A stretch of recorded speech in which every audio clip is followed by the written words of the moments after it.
CP, epilepsy, autism, down syndrome বা মাইক্রোসেফালি অর্থাৎ আপনার সন্তান কি স্পেশাল শিশু? সে কি অন্য শিশুদের মতো দৌড়াবে, খেলবে আর হাত বাড়িয়ে আপনাকে মা বা বাবা বলে ডাকবে? এই স্বপ্ন কি এখন শুধুই দীর্ঘশ্বাস? হতাশা ঝেড়ে ফেলুন। ভিজিট করুন PPCL প্রতিষ্ঠানটি। সফট পাওয়ার স্টিম থেরাপির জনক জনাব মোহাম্মদ হাসমাত আলী রঞ্জু PPCL নিয়ে এসেছে এক নতুন আশার আলো।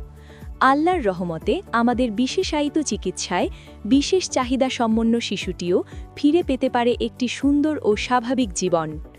আমাদের চিকিৎসায় মাংসপেশির টান ও খিঁচুনি দূর হবে, মাথার অস্বাভাবিক আকৃতি অনেকটাই স্বাভাবিক অবস্থায় ফিরে আসবে, হাত পায়ের জড়তা কেটে শিশু ফিরে পাবে বসতে, দাঁড়াতে বা হাঁটার শারীরিক সক্ষমতা। একটি স্বাভাবিক জীবনের পথে আজই হাত বাড়িয়ে দিন। তাহলে আর দেরি কেন? ডাক্তার সিরিয়ালের জন্য যোগাযোগ করুন।